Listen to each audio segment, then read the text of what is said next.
వందనాలు. నూతన సంవత్సర శుభాకాంక్షలు మీ అందరికీను. మనం దేవుని వాక్యాన్ని ధ్యానం చేసుకుందాం. ఇర్మియా గ్రంథం 46వ అధ్యాయము 27వ వచనాన్ని చదువుకుందాం. ఇర్మియా గ్రంథం 46వ అధ్యాయము 27వ వచనాన్ని చదువుకుందాం. నా సేవకుడు భయపడకుమో, ఇశ్రాయేలు జడియకుమో, దూరములో నుండి నిన్ను రక్షించుచున్నాను, వారున్న చెరలో నుండి నీ సంతతి వారిని రక్షించుచున్నాను.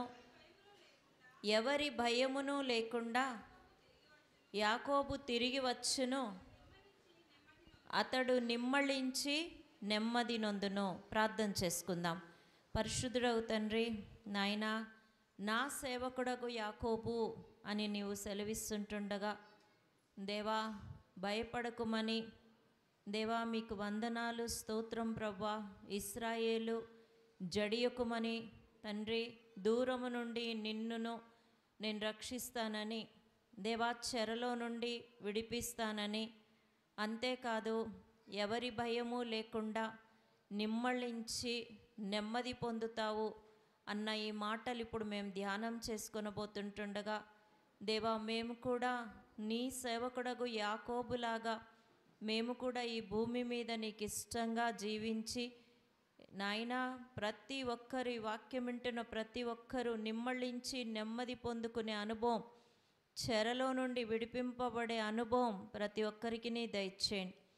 వాక్యము నీది ప్రభా, మీరు మాకు అర్థమయ్యే రీతిగా వివరించి సహాయం చేయమని యేసయ్య నామంలో అడిగి వేడుకొని ప్రార్థిస్తున్నాం తండ్రి, ఆమెన్. హల్లెలూయా. దేవుని వాక్యం సెలవిస్తుంది, నా సేవకుడవైన యాకోబు. దేవుడు ప్రతి ఒక్కరిని నా సేవకుడగు యాకోబు. యాకోబు అంటే తల్లి గర్భంలోనే దేవుడు ఏర్పాటు చేసుకున్నాడని అర్థం. తల్లి గర్భంలోనే నిన్ను దేవుడు ఏర్పాటు చేసుకున్నాడు. అయితే యాకోబు ఏమీ కూడా సేవ చేయలేదు, కానీ దేవుడు వాక్యం సెలవిస్తుంది, నా సేవకుడగు యాకోబు. సేవకుడు అనంటే దేవుడు చెప్పినట్టుగా వినేవాళ్ళు ఎవరైనా సరే దేవుడు సేవకులైపోతారు. నా సేవకుడగు యాకోబు, భయపడకుమో. భయపడకుమని దేవుడు సెలవిస్తున్నాడు అంటే ఈరోజు నీ జీవితంలో నీ భవిష్యత్తు గురించి కానీ ఇప్పుడున్న పరిస్థితులను బట్టి కానీ నీకు ఏ విధమైన భయం ఉండినప్పటికీ తల్లి గర్భంలోనే నిన్ను ఏర్పాటు చేసుకున్న దేవుడు భయపడకు అని చెప్పినప్పుడు మనం కూడా భయపడకుండా ధైర్యం తెచ్చుకోవాలి. నా సేవకుడగు యాకోబు భయపడకుమో, ఇశ్రాయేలు జడియకుమో. ఇశ్రాయేల్ అంటే పట్టుదలతో ప్రార్థన చేసేవారు. నిజమే, ఈరోజు ఈ వాక్యం వింటున్న చాలామంది ప్రార్థన బాగానే ఉంది, పట్టుదలతో ప్రార్థన ఉంది, కానీ జడవటం అంటే ప్రతి దాన్ని చూసి భయపడటం, చిన్నదే చాలా పెద్దగా ఊహించుకొని భయపడటం, జడియడం, ఇవన్నీ కూడా దేవుడు నిన్ను భయపడొద్దు, జడియొద్దు అని అన్నప్పుడు సమస్తం ఆయనే చూసుకుంటాడు. యాకోబు అయితే చిన్న వయసులోనే, ఇంకా పెళ్ళి కూడా కాలేదు, తల్లిదండ్రులు ఇదిగో నువ్వు ఇక్కడున్న కనాను కుమార్తెల్లో ఎవరిని వివాహం చేసుకోవద్దు, మరి నీ తల్లికి మా అన్న ఉన్నాడు, నీ మేనమామ, ఆ ఇంటికి వెళ్ళు, అక్కడికి వెళ్ళు అని చెప్పినప్పుడు తల్లిదండ్రుల మాట విని వెంటనే బయలుదేరాడు. అక్కడే దేవుడు అతన్ని ఆశీర్వదించడం, ఎందుకంటే ఆ రాత్రి చీకటపడగానే దేవుడు అతనితో కల్లో, నిద్రపోయినప్పుడు కల్లో మాట్లాడాడు. హల్లెలూయా. ఇటు తల్లిదండ్రుల మాట విన్నాడు, బయలుదేరగానే దేవుడు కూడా కలలో మాట్లాడాడు. ఏ దేశానికైతే యాకోబు వెళ్ళాడో ఇప్పుడు మామ ఇంటి అడ్రస్ తెలియదు, వాళ్ళు ఎలా చేర్చుకుంటారో తెలియదు, ఏం జరుగుతుందో తెలియదు, కానీ నా సేవకుడగు యాకోబు భయపడకుము, ఇశ్రాయేలు జడియకుమో అని సెలవిచ్చిన రీతిగా ఆయన నాకు దేవుడు తోడుగా ఉన్నాను అన్న దేవుడు నాతో మాట్లాడాడు అని ధైర్యంతో వెళ్ళినప్పుడు ఆ ఊరిలోకి వెళ్ళగానే ఒక బావి దగ్గర కూర్చుంటే పలానా వాళ్ళు ఎవరు అని అక్కడ అడుగుతుండగానే వాళ్ళు అంటున్నారు, అదిగో నువ్వు వెతుకుతున్న నీ మేనమామ కూతురే మరి అదిగో ఎదురొస్తుంది, ఈ బావి దగ్గరికి వస్తుంది తన గొర్రెలకు నీళ్లు పెట్టడానికి, తన పశువులకు నీళ్లు పెట్టడానికి అన్నప్పుడు పెద్ద కష్టపడకుండానే మామగారి ఇంటికి వెళ్ళారు. ఆ తర్వాత మరి ఆ మామ లాభాను చాలా రీతులుగా ఆయన శ్రమ పెట్టడం, అంటే ఉచితంగా కొలువు చేయించుకోవడం, ఆ తర్వాత దాదాపుగా 10 సార్లు అతని జీతాన్ని మార్చి అతనికి సరిగా జీతం ఇవ్వకుండా మోసం చేసినప్పటికీ దేవుడు అతనికి ఎంతో తోడుగా ఉండి ఏ పరిస్థితిలో జడియకుండా మరి భయపడకుండా ఏ చెరలోకి వెళ్ళిపోయాడో దేవుడు ఆ చెరలో నుంచి భార్య, పిల్లలు, విస్తారమైన గొర్రెలు, విస్తారమైన పశువులతో అత్యధికంగా ఆశీర్వదించి దేవుడు ఏదైతే వాగ్దానం చేశాడో ఆ వాగ్దానం ప్రకారం యాకోబుని దేవుడు ఆశీర్వదించాడు. అలాగే ఈ వాక్యం వింటున్న ప్రతి ఒక్కరూ మీరు ఏ విషయంలో భయపడుతున్నారో, ఏ విషయంలో జడిస్తున్నారో, కానీ మనం దేవుడు చెప్పినట్లుగా వింటే తప్పకుండా దేవుడు ప్రతి పరిస్థితి నుంచి మనల్ని విడిపించే దేవుడుగా ఉంటున్నారు. అందుకే దూరంలో నుండి నిన్ను రక్షించుచున్నాను, వారున్న చెరలో నుండి నీ సంతతి వారిని రక్షించుచున్నాను. చెరలో నుండి యాకోబునే కాదు సంతానాన్ని కూడా రక్షిస్తానంటున్నాడు. హల్లెలూయా.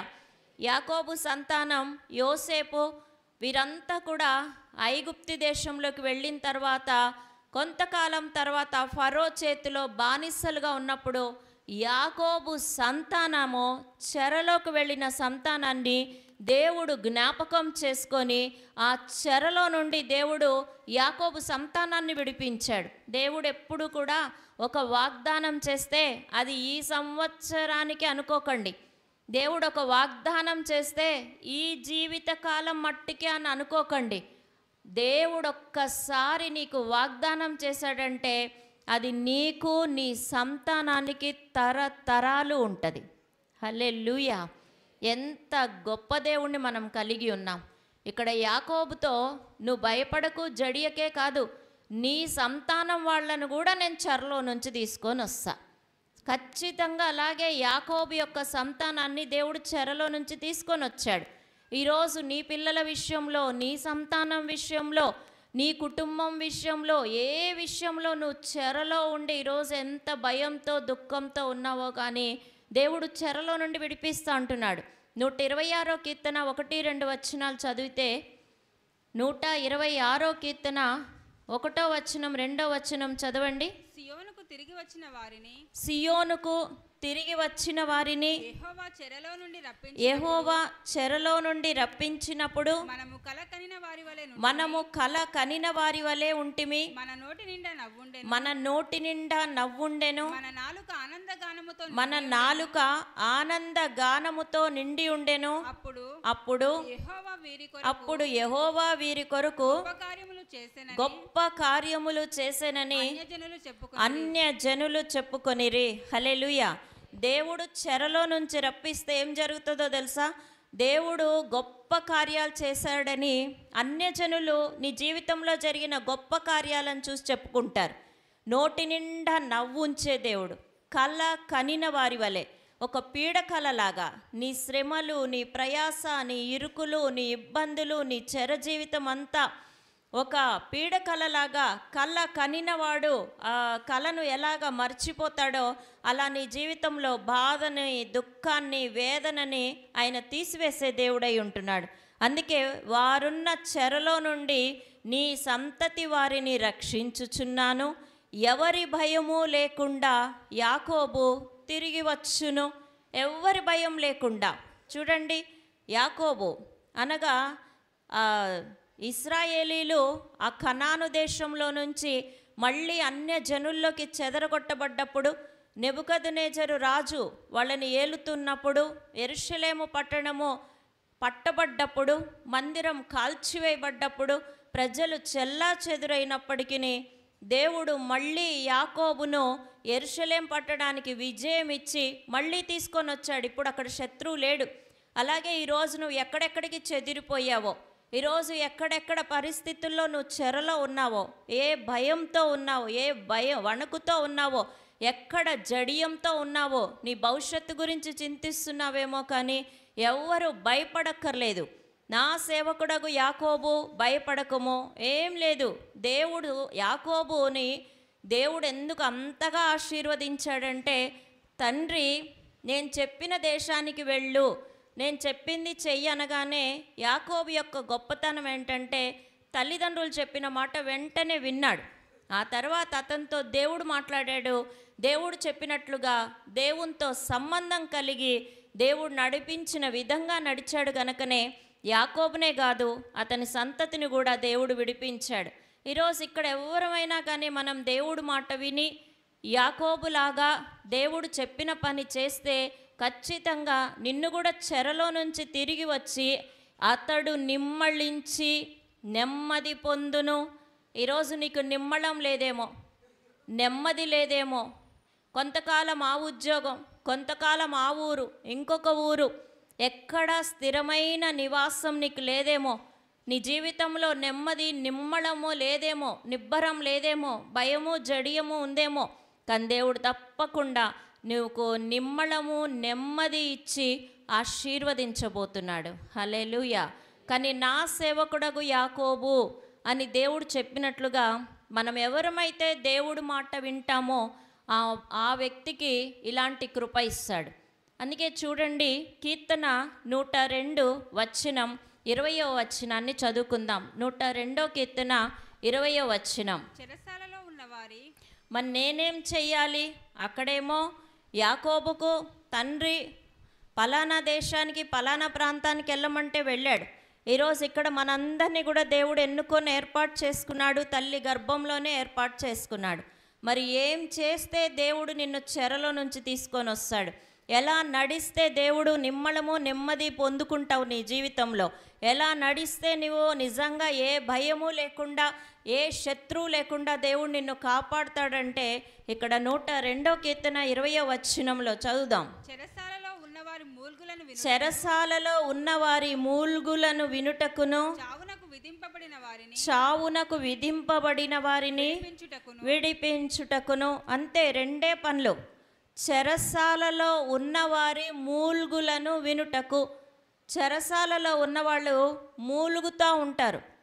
ఆ మూల్గుల శబ్దము వినడానికి, అంటే చెరలో ఉన్నవాళ్ళు ఏది నీకు మనశ్శాంతి పోగొడుతుందో, ఏ సమస్య నిన్ను వేధిస్తుందో, ఎక్కడ బలవంతుల చేతుల్లో నువ్వు చిక్కుకుపోయావో, అది అప్పుల సమస్యన్నా కావచ్చు, అనారోగ్య సమస్యలన్నా కావచ్చు, ఏ పరిస్థితులైనా సరే. కానీ లోకంలో చాలామంది చెరసాలలోకి వెళ్ళిపోయి మూలుగుతూ ఉన్నారు. వాళ్ళని ఆదరించే వాళ్ళు లేరు. ఈరోజు ఇక్కడ ఉన్న మనందరి బాధ్యత ఏంటంటే ఆ చెరసాలలో ఉన్న వాళ్ళ మూలుగులను నువ్వు వినే వ్యక్తిగా ఉండాలి. చెరసాలలో ఉన్నవాళ్ళు ఏ బాధల్లో ఏ మూలుగులతో ఉన్నారో వాళ్ళ కోసం ఇక్కడ అదే 102 కీర్తన 1వ వచనం చదవండి. యెహోవా నా ప్రార్థన ఆలకింపుము, నా మొర నీ యొద్దకు చేరనిమ్ము, నా మొర నీ యొద్దకు చేరనిమ్ము. ఆ చెరసాలలో ఉన్నవాళ్ళు ఎలాంటి మూలుగులతో వాళ్ళు మూలుగుచున్నారో వాళ్ళ మూలుగులను నువ్వు కూడా వినే వ్యక్తిగా, దేవుడు ఏది చేస్తే మనం కూడా అదే చేయాలి. దేవుడు నీ మూలుగులను విని నిన్ను చెరలో నుంచి విడిపించాలంటే నీవు నేను ముందు ఆ మూలిగే వాళ్ళ సమస్యలను పట్టించుకొని వాళ్ళ కోసం ప్రార్థన చేయాలి. వాళ్లకు నీ సాక్ష్యం ద్వారా, నీ వాక్యం ద్వారా వాళ్ళని ధైర్యపరుస్తూ ఓదారుస్తూ వాళ్ళని దేవునిలోకి నడిపించే వ్యక్తులంగా ఉండాలి. ఇక్కడ కూడా చూడండి, చావునకు విధింపబడిన వారిని విడిపించుటకు. చాలామంది అపవాది వీళ్ళను చావునకు విధిస్తాను అని నిర్ణయం చేసింది. కానీ చావునకు విధింపబడిన వారిని మనం విడిపించే వాళ్ళంగా ఉండాలి. హల్లెలూయా, హల్లెలూయా.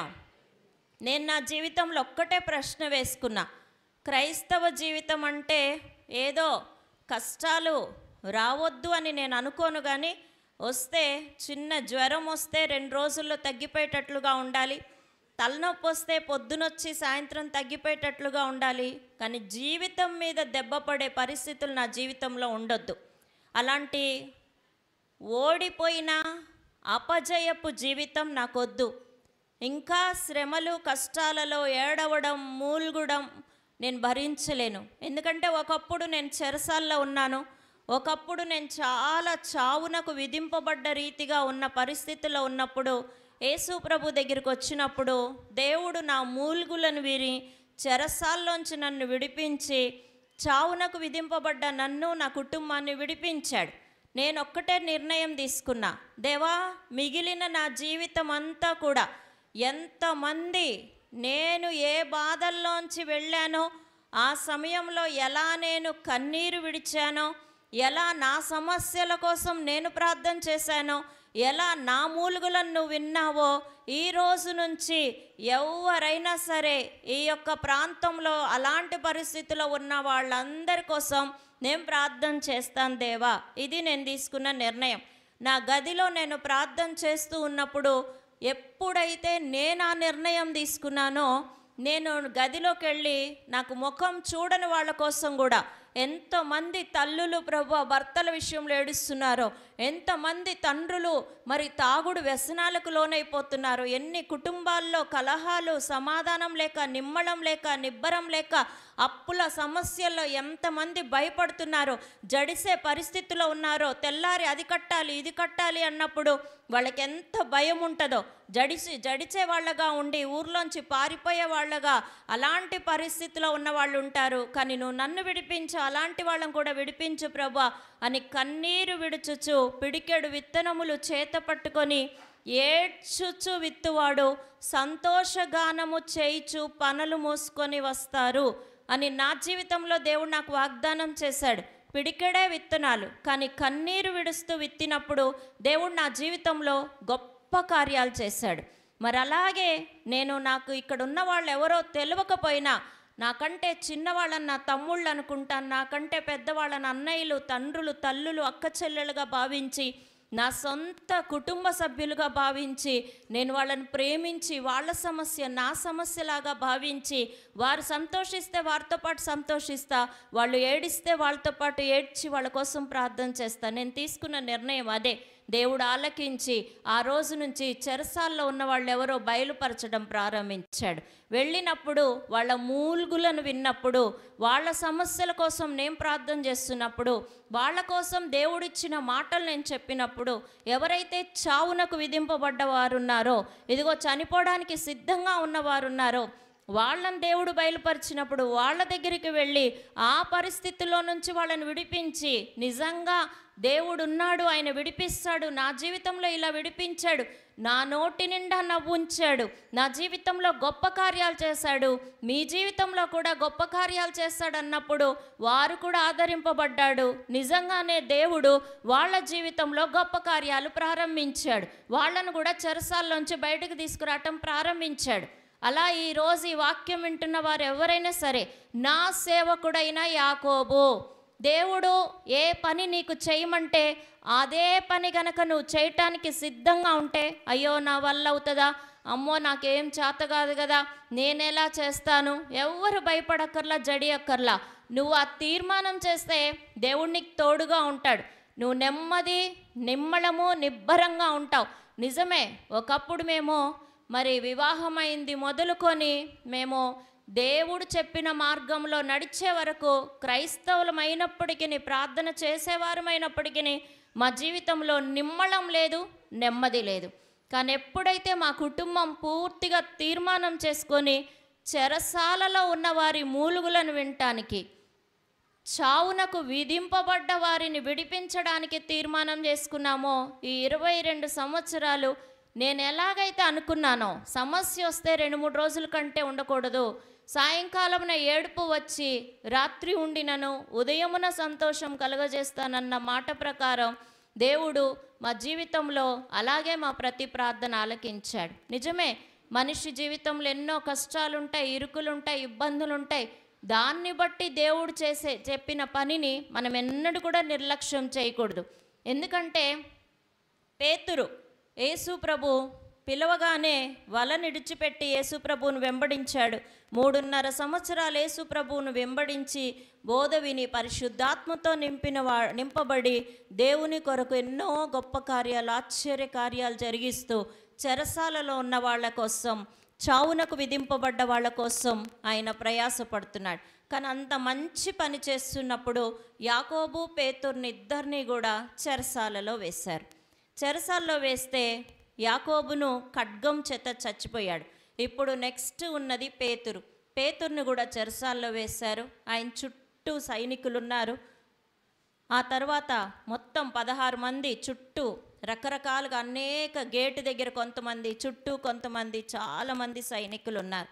కానీ దేవుని వాక్యము నిజంగా పేతురు అనుకున్నాడు, ఇక అయిపోయింది నా పని, నా సేవ అయిపోయింది కాబోలు, ఇంకేం చేస్తాను నేను. ఇన్నాళ్ళు చెరసాల్లో ఉన్న వాళ్ళ మూలుగులను వినటానికి, చావునకు విధింపబడ్డ వాళ్ళ కోసం నేను ప్రయాసపడ్డా, పరిగెత్తాను. ఇప్పుడు నేనే చెరసాల్లో పడ్డాను. ఇప్పుడు నేనే మూలిగే పరిస్థితి వచ్చింది.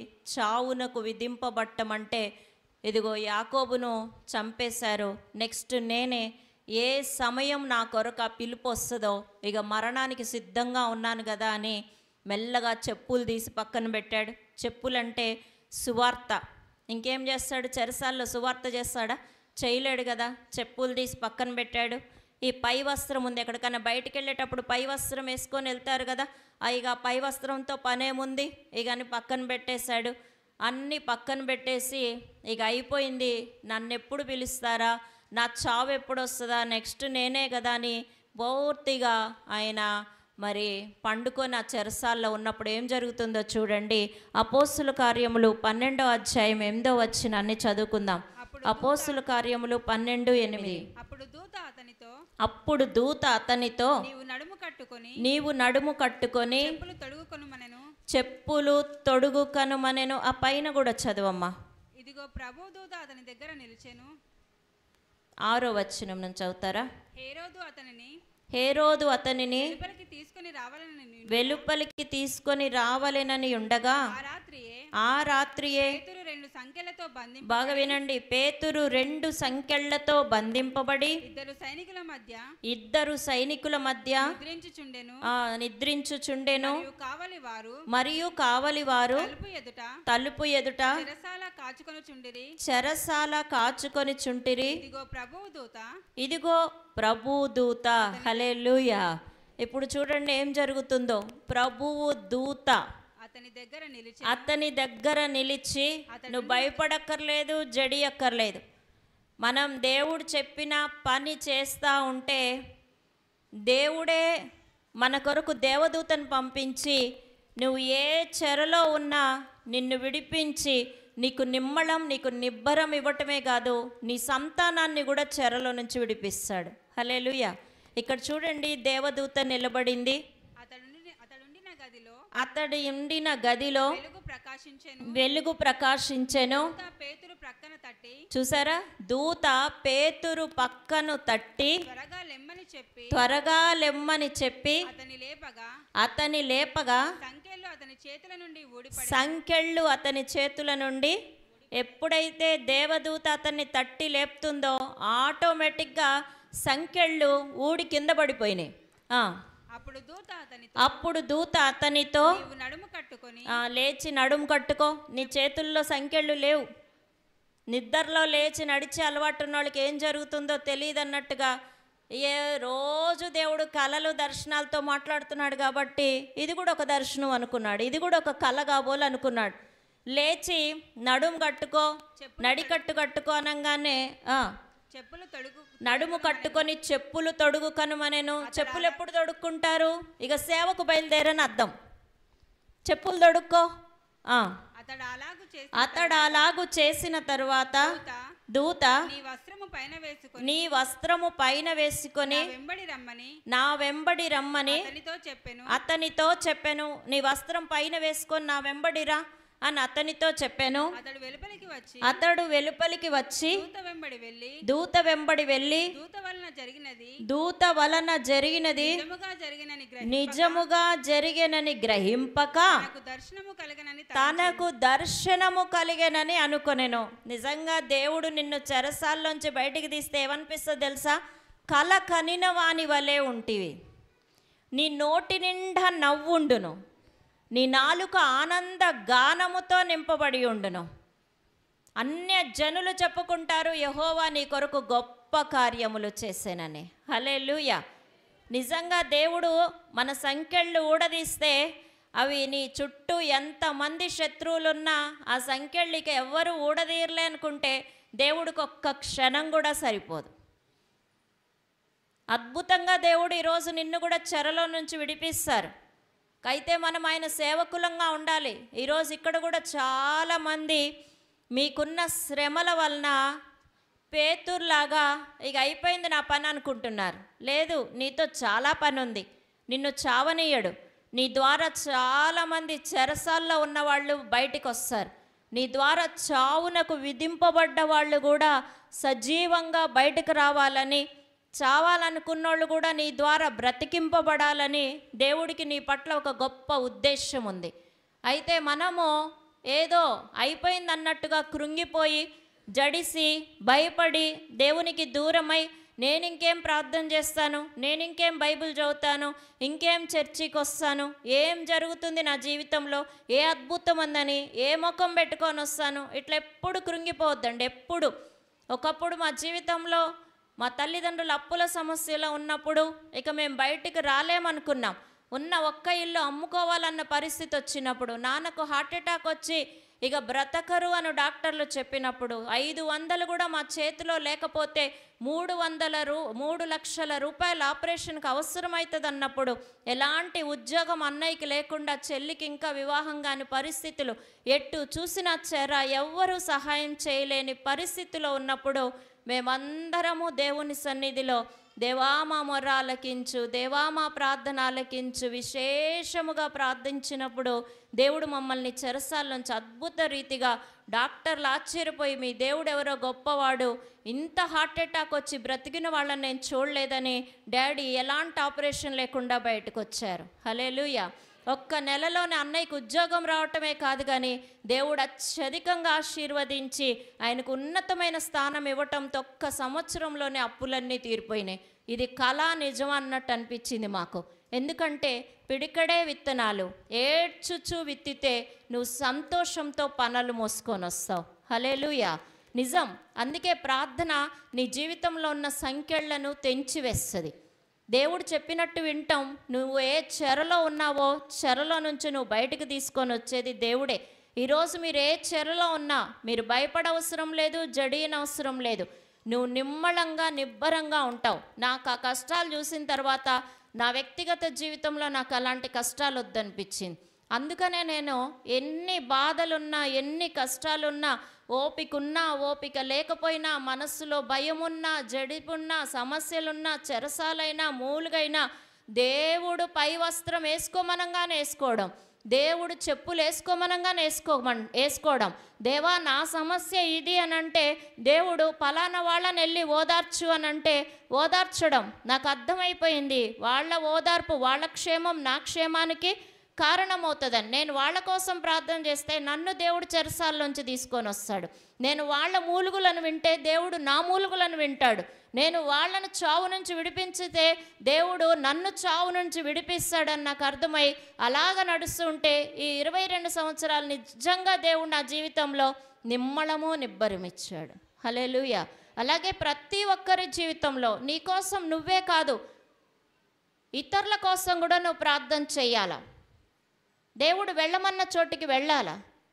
నాకు ఓపిక లేదు, నాకు ఆరోగ్యం బాగోలేదు, నా మనస్సు బాగాలేదు, నేనే కుంగిపోయాను, నా సమస్యలే తీరలేదు, నేను ఇంకొకళ్ళ సమస్య కోసం నేను ఎలాగ ప్రార్థన చేస్తా, ఇలాంటి మాటలు ఎప్పుడు కూడా మాట్లాడొద్దు. ఎందుకంటే నీ సమస్యలు తీరితే నువ్వు చెప్పడం కాదు. దేవుడు నువ్వెప్పుడు బలహీనుడవో అప్పుడు నువ్వు బలవంతుడవు. హల్లెలూయా. బాగా జ్వరము, తలనొప్పి, నీకు జీవితం ఒక్క నిమిషం కూడా నువ్వు లేవలేని పరిస్థితి ఉన్నప్పుడు దేవుడు ఎవరి కోసమన్నా ప్రార్థన చేస్తే వెళ్ళి వాళ్ళ కోసం ప్రార్థన చేయండి, వాళ్ళకు అప్పటికప్పుడు స్వస్థత అవుతుంది. అప్పుడు ఏమర్థమవుతుందో తెలుసా? నా శక్తి కాదు, నా బలం కాదు, నాలో నుండి దేవుడు వాళ్ళని వాళ్ళకు స్వస్థత ఇచ్చాడు. హల్లెలూయా. అప్పుడు దేవుడు కార్యం నీ జీవితంలో జరుగుతుంది. అంతేగాని మన పరిస్థితులు దేవుడి ప్రేమను నిన్ను దేవుడికి దూరం చేయకూడదు. చెరసాలలో ఉన్న వాళ్ళ మూలుగులను నువ్వు వినటానికి, చావునకు విధింపబడ్డ వాళ్ళని విడిపించడానికి, వారి కోసం ప్రార్థన చేయటానికే దేవుడు మనల్ని నియమించాడు, నిర్ణయించుకున్నాడు. అందుకే చూడండి, పేతురు ఎప్పుడైతే చెరసాల్లోంచి బయటకు వచ్చాడో, మరి ఆయన ఇంటికి వెళ్ళినప్పుడు ఆ ఇంట్లో చాలామంది గుమిగూడి ఉన్నారు. అక్కడ చాలామంది ఉండి వారందరూ పేతురు కోసం ప్రార్థన చేస్తున్నారు. అక్కడ చూడండి, పేతురుకు తెలివి 11వ వచనం చదవండి. 12-11. పేతురుకు తెలివి వచ్చి ప్రభు తన దూతను పంపి హేరోదు చేతిలో నుండి యూదులను ప్రజలు నాకు చేయనుద్దేశించిన వాటన్నిటి నుండి నన్ను తప్పించి ఉన్నాడనియు ఇప్పుడు నాకు నిజముగా తెలియనని అనుకొనెను. ఇట్లు ఆలోచించుకొని అతడు మార్కు అను పేరు గల యోహాను తల్లి అయిన మరియ ఇంటికి వచ్చెను. అక్కడ అనేకులు కూడి ప్రార్థన చేయుచుండిరి. హల్లెలూయా. చూడండి, అక్కడ చాలా మంది కూడి ప్రార్థన చేస్తున్నారు. పేతురు ఇంటికి వెళ్ళగానే ఏం జరుగుతుంది? అతడు తలవాకిటి తలుపు తట్టుచుండగా రోదే అను ఒక చిన్నది ఆలకించుటకు వచ్చెను. ఆమె పేతురు స్వరము గుర్తుపట్టి సంతోషము చేత తలుపు తీయక లోపలికి పరిగెత్తుకొని పోయి పేతురు తలుపు దగ్గర నిలుచున్నాడని తెలిపెను. అందుకు వారు నీవు పిచ్చిదానవనిరి. అయితే తాను చెప్పినదే నిజమని ఆమె దృఢముగా చెప్పినప్పుడు వారు అతని దూత అనిరి. పేతురు ఇంకనూ తట్టుచున్నందున వారు తలుపు తీసి అతనిని చూచి విభ్రాంతి నొందిరి. అతడు ఊరకుండుడని వారికి చేసైగ చేసి ప్రభు తన్ను చెరసాల్లో నుండి ఎలాగూ తీసుకొని వచ్చిన వారికి వివరించి యాకోబునకు సహోదరులకు ఈ సంగతులు తెలియచేయడం చెప్పి బయలుదేరి వేరొక చోటికి వెళ్ళెను. హల్లెలూయా. చూడండి, ఒక ఇంటిలో గుంపు కూడి వాళ్ళందరూ పేతురు కోసం ప్రార్థన చేస్తున్నారు. చెరసాలలో ఉన్న పేతురు విడిపించబడాలని ప్రార్థన చేస్తూ ఉంటే చెరసాలలో ఉన్న వాళ్ళ మూలుగులను, చావునకు విధింపబడ్డ వాళ్ళని విడిపించు దేవా అని ఒక గదిలో చేరి వాళ్ళందరూ ప్రార్థన చేస్తే వారి ప్రార్థన దేవుడు దేవదూతను పంపించి చెరసాలలో ఉన్న పేతురు విడుదల పొందాడు. హల్లెలూయా. మీరు 100 మంది కన్నా చెప్పండి, నా కోసం ప్రార్థన చేయి, నా కోసం ప్రార్థన చేయి, నా కోసం ప్రార్థన చేయి అంటే వాళ్ళు ఓకే బ్రదర్, ఓకే సిస్టర్, తప్పకుండా ప్రార్థన చేస్తాం, ఎప్పుడు నీ కోసం ప్రార్థన చేస్తాం అని చెప్తారు. కానీ పక్కకు పోయి మర్చిపోతారు. అసలు వాళ్ళ కోసం వాళ్ళే సరిగా ప్రార్థన, ఇంకొకళ్ళ కోసం ఏం ప్రార్థన? మీరేమో పాపం వీళ్ళు బాగా ప్రార్థన చేస్తారు కాబోలని ప్రార్థన చేయండి, ప్రార్థన చేయండి అని మీరు చెప్తారు. కానీ నీ ద్వారా ఎవరైనా చెరసాల్లోంచి బయటకు వస్తే, నీ ద్వారా ఎవరైనా స్వస్థత పొందుకుంటే, నీ ద్వారా ఎవరికైనా మేలైతే, ఈరోజు చనిపోవాలనుకున్నాడు, నువ్వు వెళ్ళి అతన్ని ఆదరించటం మూలాన అతడు బ్రతికితే చచ్చిపోయే వరకు నీ గురించి అతను జ్ఞాపకం చేసుకుంటాడు. నా గురించి ప్రార్థన చెయ్యి అని వాళ్ళకి చెప్పక్కర్లా, దేవుడే వాళ్ళకు గుర్తు చేస్తూ ఉంటాడు. వాళ్ళెప్పుడు నీ కోసం ప్రార్థన చేస్తారు. హల్లెలూయా. ఏదో అంటారు కదా, మనం మనుషుల్ని నలుగురినన్నా సంపాదించుకోవాలి కనీసం అని. అసలు నలుగురు కాదు, ఈ భూమి మీద బ్రతికి ఉన్నప్పుడే నీ కోసం కొంతమందన్నా ఎడతెగక ప్రార్థన చేసే వాళ్ళం గనక నువ్వు సంపాదించుకుంటే, నువ్వు నీ జీవితంలో ఏ చెరలో ఉన్నా, ఏ మూలుగులలో నువ్వు ఉన్నా, ఏ చెరసాల్లో ఉన్నా దేవుడు తన దేవదూతను పంపించి నిన్ను విడిపిస్తాడు. హల్లెలూయా. అందుకే మనం ఎందుకు అసలు ఆత్మల్ని రక్షణలోకి నడిపించాలంటే హృదయపూర్వకంగా వాళ్ళు నీ కోసం ప్రార్థన చేస్తారు. నువ్వు చెప్తే ఎవరు నీ ద్వారా ఏ మేలు కాని వాళ్ళకి చెప్తే చేస్తారేమో 1 రోజు 2 రోజులు, కానీ వీళ్ళ ప్రార్థన అట్లా ఉండదు. కన్నీటితో నీ కొరకు విజ్ఞాపన చేసేవారుగా ఉంటారు, భారంతో ప్రార్థన చేస్తారు, కృతజ్ఞతతో. అయ్యో ఈ బ్రదర్ వల్ల, ఈ సిస్టర్ వల్ల ఈరోజు నేను చెరసాల నుంచి బయటకు వచ్చాను. ఆ రోజు ఆమె వచ్చి చెప్పకపోతే, ఆ బ్రదరే వచ్చి చెప్పకపోతే నేను ఏమైపోయి ఉండేవాడినో రోజు తలుచుకొని నీ కోసం ప్రార్థన చేస్తారు. అందుకే అలాంటి వారిని మనం సంపాదించుకోవాలి. పేతురు తన పరిచర్యలో అలాంటి వాళ్ళని సంపాదించుకోవటం మూలన వారంతా గదిలో ఉండి ప్రార్థన చేస్తే వారి ప్రార్థన పేతుర్ని చెరసాల్లో ఉన్నప్పుడు, మోసపోకుడి దేవుడు వెక్కిరింపబడడు, మనుష్యుడు ఏమి విత్తునో ఆ పంటనే కోయును. నువ్వు విత్తింది నువ్వు కోసుకుంటావు. ఈరోజు ఎవరన్నా చెరసాల నుంచి నువ్వు విడిపిస్తే, నువ్వు చెరసాల్లో ఉన్నప్పుడు దేవుడు నిన్ను జ్ఞాపకం చేసుకుని విడుదల చేస్తాడు. హల్లెలూయా. చూడండి, కొరింథీలు అయితే మనం ఇవన్నీ చేస్తాం, నిజమే. సేవ చేస్తూ ఉంటారు కొంతమంది, పరిచర్య చేస్తారు, ప్రార్థన కూడా బాగానే చేస్తారు. కానీ ఆ ప్రార్థన దేవుడు వినాలా? చెప్పండి, ఆ ప్రార్థన దేవుడికి ఇష్టంగా ఉండాలా? అంటే కొరింథీయులకు రాసిన మొదటి పత్రిక 13వ అధ్యాయము 13వ వచనాన్ని చదువుకుందాం. కాగా విశ్వాసము, నిరీక్షణ, ప్రేమ ఈ మూడును నిలుచును. వీటిలో శ్రేష్టమైనది ప్రేమయే. బాగా జాగ్రత్తగా వినండి. నా సేవకుడగు యాకోబు, భయపడకుము, ఇశ్రాయేలు జడియకుము, దూరములోనున్న నిన్ను నేను రక్షిస్తున్నాను. వారున్న చెరలో నుండి నీ సంతారపు వారిని విడిపించెదను. అతడు ఎవరి భయము లేకుండా యాకోబు తిరిగి వచ్చును. అతడు నిమ్మళించి నెమ్మది పొందును. నీ జీవితంలో నిమ్మళము, నెమ్మది, శత్రు భయం లేకుండా నువ్వు తిరిగి రాచే రీతిగా దేవుడు నిన్ను ఇప్పుడు చెరసాల్లోంచి విడిపించాలంటే, దేవదూతను పంపించి నువ్వున్న చెరలో నుంచి నిన్ను ఇప్పుడు విడిపించాలంటే, నీ నోటి నిండా నవ్వు ఉంచాలంటే కావాల్సింది ఏంటో తెలుసా? భాషలు బాగా మాట్లాడితే ఏం కాదు.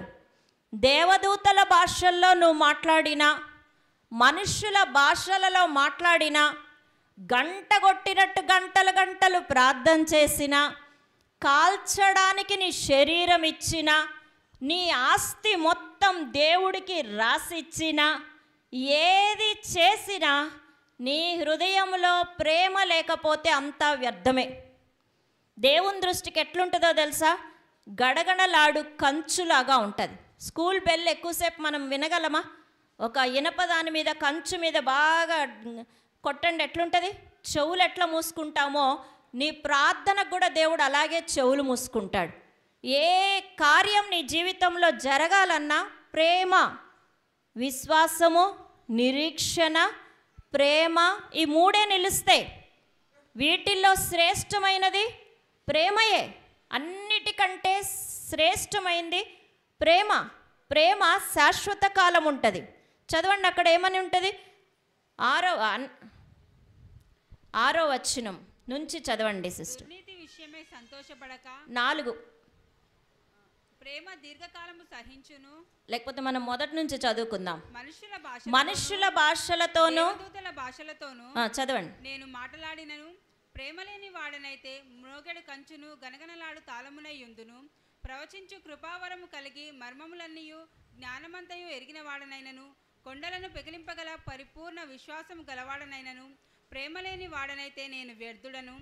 బీదల పోషణ కొరకు నా ఆస్తి అంతయు ఇచ్చినను, కాల్చబడుటకు నా శరీరంను అప్పగించినను ప్రేమ లేని వాడనైతే నాకు ప్రయోజనం ఏమీ. చూసారా? ప్రేమ లేకపోతే నాకు ప్రయోజనం ఏమియో. ఈరోజు మీలో ఎవరైనా కానీ, నా జీవితంలో కూడా ఇప్పుడు నన్ను చెరసాల నుంచి దేవుడు బయటికి తీసుకురావాలి, నేను ఇప్పుడు మూలుగుచున్నాను, పేతుర్ని విడిపించినట్టు దేవదూతను విడిపించి దేవుడు నన్ను బయట తీసుకురావాలంటే, నువ్వు దేవదూతల భాషల్లో మాట్లాడినా, మనుష్యుల భాషల్లో మాట్లాడినా, బీదల పోషణకు నీ ఆస్తి అంతా ఇచ్చినా, కాల్చబట్టకు శరీరం అప్పగించిన నీకేం ప్రయోజనం ఉండదని దేవుని వాక్యం స్పష్టంగా చెప్తుంది. చదువుదాం. ప్రేమ దీర్ఘకాలము సహించును. చెప్పండి, ప్రేమ దీర్ఘకాలం సహించును. ఒకవేళ నీవు ఇక నేను ఈ వ్యక్తిని సహించలేను అని అంటే, దేవుడు కూడా నిన్ను ఇక సహించుకోలేడు. ప్రేమ దీర్ఘకాలం సహించును. చదవండి. దయ చూపించును. దయ చూపించును. ప్రేమ మత్సరపడదు. ప్రేమ మత్సరపడదు. ప్రేమ మత్సరం అంటే చెడ్డవారిని చూచి మత్సరపడకము. వాళ్ళు ఎన్ని తప్పులు చేసినా వీళ్ళెందుకు ఇట్లా చేస్తున్నారు, వీళ్ళెందుకు ఇట్లా చేస్తున్నారు, వీళ్ళెందుకు ఇట్లా చేస్తున్నారని మత్సరం ఎప్పుడు వాళ్ళని చూడగానే కొంతమంది అంటారు నా కడుపు అంతా ఏమేమో అయిపోతుంది. అసలు మత్సరము వల్ల ఏంటో తెలుసా? ఎముకలకు కుళ్ళు, బోన్ క్యాన్సర్ కనబడదు. ఈ గడ్డలన్నా బయటకు కనబడతాయి కానీ బోన్లో ఉన్న క్యాన్సర్ అస్సలకే కనబడదు. అది వస్తే మాత్రం నిజంగా అది ఎవరికి కనబడదు. నీకు పరీక్ష తేలేసరికే చాలా ప్రమాద స్థితికి వెళ్ళిపోతావు. మత్సరం కూడా అట్లాంటిదే. నిజంగా దేవుని దగ్గర నుంచి నీకు ప్రయోజనం కావాలంటే ప్రేమ దయ చూపిస్తుంది. ప్రేమ దీర్ఘకాలం సహిస్తుంది. ప్రేమ డంబముగా ప్రవర్తించదు. నీతిమంతుడంట ఏదన్నా మేలు చేసి మర్చిపోతాడు, కానీ ప్రేమ డంబంగా ప్రవర్తించదు. నేను చేయబట్టే నువ్వు బాగుపడ్డావు, నేను చేయబట్టే ఇట్లా, నేను నీకు అప్పుడు అట్లా ఇచ్చిన, నేనే నిన్ను లేపినా, నేనే నిన్ను అట్లా చేసా, ఇట్లా చేసా, ఇవన్నీ కాదు. ప్రేమ ఎప్పుడు డంబంగా ప్రవర్తించదు. అది ఉప్పొంగదు. అమర్యాదగా నడవదు. నిజంగా ప్రేమ ఉంటే నువ్వు అమర్యాదగా నడవు. మర్యాద ఆపోజిటే అమర్యాద. నువ్వు ఒక వ్యక్తికి గౌరవం ఇవ్వటం లేదు, ఒక వ్యక్తిని నువ్వు దూషిస్తున్నావు, ఒక వ్యక్తిని చూసి కూడా పక్కకు పోతున్నావంటే నువ్వు ఆ వ్యక్తిని అమర్యాదగా ప్రవర్తించినట్టే. అసలు ప్రేమ ఎప్పుడు కూడా అమర్యాదగా ప్రవర్తించదు. శత్రువైనా సరే, ఎంత నీకు హాని చేసినా సరే. అందుకే యేసు ప్రభు అంటాడు, చిన్న పిల్లల్లాంటి స్వభావం మనకు ఉండాలి. ఎలాంటి స్వభావం ఉండాలి? పసిపిల్లలు చూడండి, పగబెట్టుకుంటారా? ఏమన్నా పెట్టుకుంటారు? ఏమీ ఉండదు. అలాంటి స్వభావం ఎవరిలో ఉంటుందో నిజంగా నువ్వు ఏ చెరసాల్లో ఉన్నా ఆశీర్వదిస్తాడు. నీ జీవితకాలం నువ్వు నెమ్మదిగా నిమ్మళంగా ఉంటావు. ఒక్క ప్రేమే అన్నిటికంటే ముఖ్యమైనది. ఇంకా చదువుదాం. స్వప్రయోజనములు విచారించుకొనదు, త్వరగా కోపపడదు. చెప్పండి, ప్రేమ ఉంటే తొందరగా కోపం రాదు. బాగా అంచుకుంటారు, అసలు కోపమే త్వరగా రాదు. నీకు తొందరగా కోపం వస్తుందంటే అన్నీ ఉన్నా ప్రేమ లేనట్టే. ఎంత మంచి వంట వండినా ఉప్పు లేకపోతే తినగలమా? సేమ్ ప్రేమ లేకపోతే నువ్వు ఎంత ప్రార్థన చేసినా, ఎంత పాటలు పాడినా, దేవుని కొరకు 24 గంటలు సేవ చేసినా, నీ ఆస్తి మొత్తం రాసించినా, నీవు దేవుని కొరకు ప్రాణం పెట్టినా సరే, కానీ ప్రేమ లేకపోతే అంతా వేస్ట్. మొత్తం ప్రయోజనం ఏమీ కూడా లేదు. ఇంకా చదువుదాం. అపకారమును మనస్సులో ఉంచుకొనదు. ఉపకారం అంటే మేలు, అపకారం అంటే నీకెవరన్నా కీడు చేశారేమో. అపకారాన్ని ఎప్పుడు మనస్సులో పెట్టుకోవద్దు.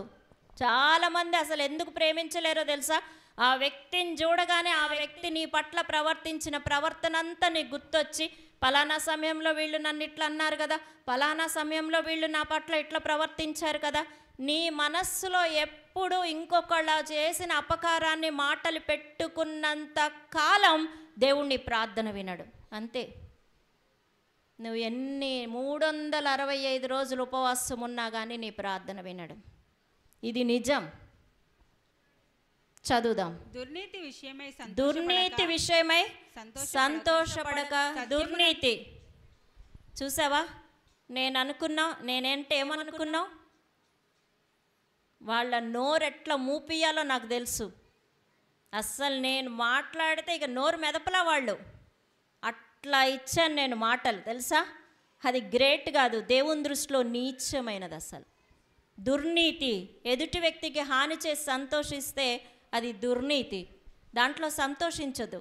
దేవుని వాక్యం సెలవిస్తుంది, నీ శత్రువు పడితే కూడా నువ్వు నవ్వొద్దట, సంతోషించొద్దట. దేవుడికి శత్రువు మీద ఉన్న కోపం నీ మీదకి తిరుగుతుంది. ఎవరన్నా నీ శత్రువు పడిపోయాడు అనుకోండి, నష్టం జరిగిందనుకో, వాళ్ళు మాకెంత చేశారో తెలుసా? కొంతమంది వెంటనే ఏమన్నారు, కానీ ఒక టైం వస్తుంది చూడండి, శత్రువుకు నష్టం వచ్చినప్పుడు అప్పుడు వీళ్ళు నోరు తెరుస్తారు. తెలుసా? వాళ్ళు ఒకప్పుడు నాకు ఎలా చేశారో, వాళ్ళు నన్ను ఎంత మాటలు అన్నారో, వాళ్ళు ఏం చేశారో తెలుసా? అంటే నీ హృదయంలో వాళ్ళ పట్ల ఎప్పుడు ఉన్నట్టే కదా. మనసులో విరోధభావం ఉన్నట్టే కదా. ఒకసారి ఆ శత్రువు పడిపోతే నువ్వు సంతోషిస్తూ ఉంటే దేవుని వాక్యం సెలవిస్తుంది, వాళ్ళ మీద ఉన్న కోపం నీ మీదకి తిరుగుతుంది. మనకి ఈ భూమి మీద కావాల్సింది దేవుడి దయేనండి. దేవుడి దయ మన మీద ఉంటే మనుషులందరి దయ మన మీద ఉంటుంది. అందుకే చదువుదాం. సత్యమునందు సంతోషించును, సత్యమునందు సంతోషించును, అన్నిటికీ తాలుకొనును, అన్నిటినీ తాళుకొనును. చెప్పండి, అన్నిటినీ తాళుకొనును, అన్నిటినీ నమ్మును, అన్నిటినీ నమ్మును, అన్నిటినీ నిరీక్షించును, అన్నిటినీ నిరీక్షించును, అన్నిటినీ ఓర్చును. అన్నిటినీ ఓర్చునా, కొన్నిటిని ఓర్చుకున్నా. ఇక్కడ ఉన్న వాళ్ళు కొంతమంది కొన్నిటినే ఓర్చుకుంటారు. ఒక లెవెల్ ఉంటుంది. ఇక ఇది దాటిందా నేను మాత్రం సహించను, ఇది దాటిందా ఇక నేను ఓర్చుకోను, ఇది దాటిందా కొంత మట్టుకే నీకు లిమిట్ దాటావంటే మాత్రం అలా కాదు. అసలు క్రైస్తవ ప్రేమ అది యేసు ప్రభు మన ఎడల చూపించిన ప్రేమ. అన్నిటినీ తట్టుకుంటుంది, అన్నిటినీ ఓర్చుకుంటుంది, అన్నిటినీ తాళుకుంటుంది. ఇంకా ప్రేమ శాశ్వత కాలముండు, ప్రేమ శాశ్వత కాలముండును. మనుషులు కొంతమందిని కొత్తలో బాగా ప్రేమిస్తారు, తర్వాత ఆపేస్తారు. అట్లా అది నిజమైన ప్రేమ కాదు. ప్రేమ అంటే శాశ్వత కాలముండును, ప్రవచనములైనను నిరర్ధకములగును, భాషలైనను నిలిచిపోవును, జ్ఞానమైనను నిరర్ధకమగును. మనము కొంత మట్టుకు ఎరుగుదుము, కొంత మట్టుకు ప్రవచించుచున్నాము, కానీ పూర్ణమైనది వచ్చినప్పుడు పూర్ణము కానిది నిరర్ధకమగును. నేను పిల్లవాడనై ఉన్నప్పుడు పిల్లవాని వలె మాటలాడి తిని, పిల్లవాని వలె తలంచి తిని, పిల్లవాని వలె యోచించి తిని, ఇప్పుడు పెద్దవాడనై పిల్లవాని చేష్టలు మానివేసి తిని. ఆ పిల్లలు చూడండి, ఎక్కడన్నా చూడండి, ఈ చాక్లెట్ నాది, ఆ చాక్లెట్ నీది, నీకు తెలుసా, మా అమ్మ కొనిచ్చింది, మా అమ్మ అంటే ఏమనుకున్నావు, గింత పెద్ద చాక్లెట్ కొనిచ్చింది, మా నాన్న అంటే ఏమనుకున్నావు, అరే నువ్వు వేస్ట్. వాళ్ళు కొట్టుకునేది, అవునా కాదా? కొట్టుకునేది ఎవరు? వాళ్ళు. అందుకే ఏ తల్లిదండ్రులు అన్నారే కొట్టుకోకండ్రా అంటారు. అసలు దేవుడు మనకు చెప్పాల్సి వస్తుంది. ఆ సండే స్కూల్ వాక్యం కాదు ఇది, పెద్దోళ్ళకు వాక్యం ఇది. అక్కడేం బయట, ఇక్కడేమో లోపల. ఇదే మన నష్టానికి కారణం. మేమెందుకు చెరసాల్లోంచి బయటికి రావట్లేదు, మా సమస్య ఎందుకు తీరటం లేదు అని అంటే ఇదే కారణం. చదవండి. ఇప్పుడు అద్దంలో చూచినట్టు సూచనగా చూచుచున్నాము, అప్పుడు ముఖాముఖిగా చూతుము. ఇప్పుడు కొంత మట్టుకే ఎరిగి ఉన్నాను, అప్పుడు నేను పూర్తిగా ఎరుగబడిన ప్రకారము పూర్తిగా ఎరుగుదును.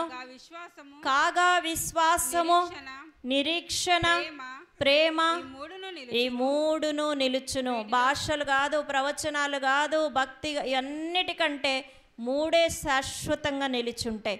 ఒకటి విశ్వాసం, ఒకటి నిరీక్షణ, మూడోది ప్రేమ. వాక్యం సెలవిస్తుంది, వీటిలో శ్రేష్టమైనది ప్రేమయే. చెప్పండి, శ్రేష్టమైనది ప్రేమయే, శ్రేష్టమైనది ప్రేమయే. నేను యేసు ప్రభుని నమ్ముకున్నాక, బైబిల్ చదవడం ప్రారంభించినాక ప్రతిరోజు దేవుడు ఎలా ఉండాలో అని చెప్తూ ఉంటే అన్నీ సరి చేసుకుంటూ వస్తున్నా. బాగా ప్రార్థన చేస్తే దేవుడు అన్నాడు, నేను నిన్ను చెరసాల్లోంచి విడిపిస్తా, నేను నీ నోటి నిండా నవ్వు ఉంచుతా అన్నాడు. నేను అనుకున్న తెల్లారి లేచితేనే ఒక 5 లక్షల సూట్ కేసు నా వాకిట్లో ఉంటుందేమో, దొరుకుద్దేమో, అప్పులన్నీ తీరుతాయేమో, సమస్యలన్నీ తీరుతాయేమో అని నేను అనుకున్నా. కానీ అట్లా ఏం జరగట్లేదు. ప్రార్థన చేస్తే దేవుడు మాట్లాడుతున్నాడు, ప్రార్థన చేస్తే దేవుడు వాక్యం ద్వారా మాట్లాడుతున్నాడు. నోటి నిండా నవ్వు ఉంచుతానని స్పష్టంగా మాట్లాడాడు. కానీ సంవత్సరంన్నర అయింది, నాకు ఇంకా ఆశీర్వాదం రావట్లేదు, ఇంకా కష్టాలు ఎక్కువైపోతున్నాయి. ఒకరోజు అయ్యగారు వచ్చినప్పుడు గుంటూరుకి ఒక వాక్యం తీసి, అమ్మా నీకు ఒకళ్ళ మీద కోపం ఉందంట అన్నారు. అంటే నేను అనుకున్నా, అప్పుడు నేను 40 రోజులు ఉపవాసంలో ఉన్నా, బైబిల్ 24 గంటలు చదువుతున్నట్టుగా చదువుతున్నా, మీటింగులకు వెళ్తున్నా, గంటలు ప్రార్థన. కానీ అయ్యగారు అన్నారు, నీకు ఒకళ్ళ మీద కోపం ఉందంటమ్మా అని దేవుడు బయలుపరిస్తే, నేను అన్నా, దైవజనులు అబద్ధం చెప్పరు ప్రభా, అసలు నాకు ఎవరి మీద కోపం ఉందో నాకు చూపించు, నాకైతే గుర్తు రావట్లేదంటే, నిజంగా అండి మనం అప్పుడప్పుడు ఇల్లు సర్దుతున్నప్పుడు ఎప్పుడో పాత ఫోటోలో పాత వస్తువుల్లో అడుగులో పెట్టెలో ఎక్కడో పడిపోయి తీసి దుమ్ము దులుపుతాం చూడండి, అబ్బా ఇది ఇక్కడుందా అని. అట్లా అడుగున పడిపోయి నా మనస్సులో ఎక్కడో అడుగున పడిపోయిన ఆ ఫోటో నా కళ్ళ ముందుకు వచ్చింది. కరెక్ట్, ఈమె మీద నాకు కోపం ఉంది, ఈమె నాకు చేసిన దాన్ని బట్టి నా మనస్సులో ఇంకా అపకారం ఉంది, ఆమె మీద నాకు బాధ ఉన్నది, ఆమె మీద నాకు కోపం ఉంది. యేసయ్యా నిజంగా నీవు నిజమైన దేవుడవు, ఎక్కడెక్కడ అంతరంధ్రములను హృదయములను ఎక్కడ లోతు ఉందో అదంతా కూడా నువ్వు తీసే దేవుడు అని నాకు అర్థమై అప్పుడే అనుకున్నా. నిజంగా చాలామంది మనము క్షమాపణ బాగానే కోరుతాం, యేసయ్యా తప్పైంది క్షమించు ప్రభా క్షమించు ప్రభా క్షమించు ప్రభా అని వెంటనే ఒప్పుకున్నా. ఒప్పుకొని తెల్లారు లేచి కళ్ళు మూసుకొని ప్రార్థన చేద్దామని కూర్చున్నా. దేవుడు అన్నాడు, అప్పట్లో ఫోనులు లేవు, ల్యాండ్ ఫోన్సే, ఆమెకు ఉత్తరం రాసి క్షమాపణ కోరు అన్నాడు. నాకు అసలు అన్నిటికంటే పెద్ద పరీక్ష, ఏదో 4 గోడల మధ్య దేవా తప్పైందంటే పర్వాలా, కానీ ఇప్పుడు నేనంట ఉత్తరం రాసి క్షమాపణ కోరాలంట. నేనన్నా, నీకు అసలు యేసయ్యా ఆమె సంగతి తెలుసా? నేను నీకు ఒక సంగతి చెప్పనా, నేను ఉత్తరం రాసి క్షమించండి అని రాస్తే దాన్ని ఖచ్చితంగా ఆమె 1000 కాపీలు ప్రింట్ చేస్తుంది. ఆమె ఎట్లాంటి మనిషో నీకు చెప్తున్న యేసయ్యా నీకు తెలియదేమో అన్నట్లుగా 1000 కాపీలు ప్రింట్ చేసి, చూసావా ప్రసూన నా కాళ్ళ దగ్గరికి వచ్చింది, చూసావా నన్ను తప్పైంది క్షమించమని అడిగిందని బంధువులందరికీ ఆమె ఆ కాపీనే పోస్ట్ చేస్తుంది. యేసయ్యా నీకు తెలియదు ఆమె సంగతి అని ప్రార్థన చేస్తుంటే దేవుడు అసలు నా ప్రార్థన వింటలేదు. సరే 2వ రోజు వెళ్ళాను దేవుని దగ్గరికి, యేసయ్యా నన్ను దేవా అని ప్రార్థన మొదలు పెడుతూ ఉండగానే దేవుడు అంటున్నాడు, ఆమెకు ఉత్తరం రాసి క్షమాపణ కోరు అన్నాడు. అబ్బా, కనీసం 1 గంటన్నా ప్రార్థన చేస్తా, నా ప్రార్థన వినుదేవా అంటే ఉత్తరం రాసి క్షమాపణ కోరేదాకా దేవుడు ఏమాత్రం కూడా. 2వ రోజు అట్లా అయిపోయింది, 3వ రోజు అట్లా అయిపోయింది, హృదయం కఠినమైపోతుంది, నాకు ఉత్తరం రాయబుద్ధి కావట్లేదు, భయం అనిపిస్తుంది. కానీ 4వ రోజు ఉత్తరం తీసుకొని వెళ్ళి దేవుని దగ్గరికి వెళ్ళి, చెప్పు ఏం రాయాలో చెప్పు, ఇక రాస్తా. ఎప్పుడు దేవుడు గెలుస్తాడా మనిషి గెలుస్తాడా? దేవుడే గెలుస్తాడు. నేను ఇక రాస్తా చెప్పు అని చెప్పేసి ఉత్తరం రాయటం ప్రారంభించాను. నిజంగా దేవుడే ఎలా రాయాలో కూడా ఐడియా ఇచ్చి రాసి మొత్తం మంచిగా రాసి అడ్రస్ కూడా రాశా. అమ్మయ్య, మనుషులం బాగా తెలివి అనుకుంటాం మనం. ఇక ఏం చేశాను, బైబిల్లో పెట్టుకున్నా. ఉత్తరం ఎక్కడ ఉండాలి? పోస్ట్ ఆఫీస్లో వేయాలి కదా, పోస్ట్ బాక్స్లో. బైబిల్లో పెట్టుకొని, యేసయ్యా నువ్వు చెప్పినట్టే విన్నా, ఉత్తరం రాశానయ్యా అన్న. దేవుడు మళ్ళీ 2 అంటున్నాడు, పోస్ట్ చేయి అన్నాడు. ఇది ఎక్కడ గోల, మళ్ళీ దీన్ని పోస్ట్ చేయాలంటే ఇష్టమే లేదు పోస్ట్ చేయడం. ఏమన్నా నేనన్నా, ప్రభువా నాకు 1.5 సంవత్సరం పాప ఉన్నది, మాకు పోస్ట్ ఆఫీసు ఊరు మధ్యలో ఉంటుంది, 1 కిలోమీటర్ నడిచి వెళ్తేనే పోస్ట్ ఆఫీసు, అక్కడికి వెళ్ళి నేను ఉత్తరం పోస్ట్ చేయాలా. నేను ఈ ఉత్తరం పోస్ట్ చేయాలంటే నేను ఇప్పుడు బయటికి వెళ్ళే పరిస్థితి లేదు, కాబట్టి ఇప్పుడు నేను వెళ్ళలేను గనక ఎప్పుడో ఎవరన్నా వస్తే పంపిస్తాలే ప్రభా కొంచెం అడ్జస్ట్గా. మనస్సులో మాత్రం అస్సలకే చచ్చినా పోస్ట్ చేయకూడదని ఉంది. కానీ దేవునికి మాత్రం దూరం అయ్యా, సాకులు చెప్తారు తెలుసా, సాకులు చెప్తున్నా, దూరం అయ్యా, ఒక్కదాన్నయ్యా, పాపనేసుకోనయ్యా, నడవలేనయ్యా, ఇలాగా చెప్తున్నా. దేవుడు అన్నాడు, ఏం మాట్లాడలే దేవుడు. తెల్లారి మళ్ళీ ప్రార్థన చేస్తుంటే అసలు ఏమీ కూడా అంటలేదు దేవుడు. అమ్మయ్యా, నా రిక్వెస్ట్ని దేవుడు మన్నించాడని అనుకొని ఇక ఏం ప్రార్థన, గంట కొట్టినట్టే స్తోత్రం స్తోత్రం స్తోత్రం స్తోత్రం స్తోత్రం అనేసరికి నాకంటే పెద్దగా ఆ గేటుని కొడుతున్నారు ఎవరు, అమ్మా ఎవరన్నా ఉన్నారా, అమ్మా ఎవరన్నా ఉన్నారా అని. నేను బయటకు వెళ్ళి ఏంటి అన్నా, ఇదిగో గవర్నమెంట్ వాళ్ళు ఊరు మధ్యలోనే పోస్ట్ ఆఫీస్ ఉంటే ఆ ఊర్లో ఉన్న ఉత్తరాల వాళ్ళకి కష్టమవుతుందని 4 ఇళ్లకు ఒక పోస్ట్ బాక్స్ తగిలించమన్నారు గేటుకి. వారానికి ఒకసారి వచ్చి మేము ఆ ఉత్తరాలన్నీ కలెక్ట్ చేసుకుంటాం, ఆ 4వ ఇల్లు మీదే, మీ గేటుకే పోస్ట్ బాక్స్ తగిలిస్తున్నామని చెప్పిపోయాడు. హల్లెలూయా. ఇప్పుడు నేనేం చేయాలి మీరు చెప్పండి, నా గురించి అయితే మీరు కరెక్ట్గా చెప్తారు కదా. బైబిల్లో ఉన్న ఉత్తరం తీసి దాంట్లో పడేశాను. ఏమన్నా జరగని, 1000 కాపీలు కాదు 1,00,000 కాపీలన్నా వేసుకొని ఇక క్షమించేస్తా. ఎందుకు దేవుడు చెప్పింది, ఎందుకు నేను ఇంత వ్యతిరేకం చేయాలని. ఎప్పుడైతే పోస్ట్ ఆఫీస్లో ఉత్తరం వేశానో ఒక్క నెల రోజుల్లోనే నా కష్టాలు మొత్తం తీరిపోయినాయండి. ఒక్క నెలే. నేను అనుకున్నా, ఈ ఉత్తరమేనా సంవత్సరంన్నర నా నోటి నిండా నవ్వుంచకుండా చేసింది. ఈ ఒక్క కోపమేనా నా జీవితంలో ఆశీర్వాదాన్ని సంవత్సరంన్నర ఆపింది.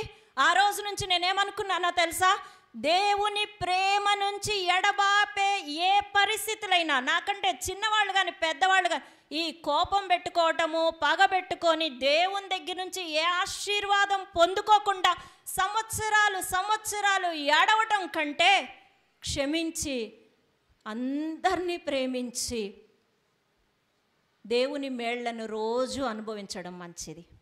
హల్లెలూయా. అందుకే మనం ఎప్పుడైనా నీ హృదయంలో ప్రేమ తగ్గిపోతే దేవుణ్ణి అడగండి, దేవా నీ ప్రేమ నా హృదయంలో కుమ్మరించు ప్రభా. ఎవరి మీద కోపం ఉన్నా నేను ఒకటే అంట, ఫోన్లోనే డిలీట్ బటన్ పెట్టినావు ప్రభా, నాలో ఉన్న ఆ బాధ అంతా డిలీట్ చేయి ప్రభా అంటే నిజంగా ఏముండదు. స్వచ్ఛమైన హృదయములో ఉంచొచ్చే నీతిమంతుని ప్రార్థన మనపూర్వకముగా బహుబలము గలదై ఉంటుంది. ఖచ్చితంగా దేవుని సన్నిధికి వెళుతుంది అటువంటి ప్రార్థన. చదువుతారా? పేతురు రాసిన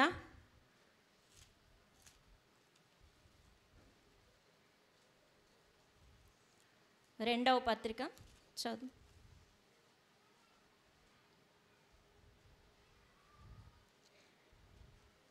నీతిమంతుని ప్రార్థన.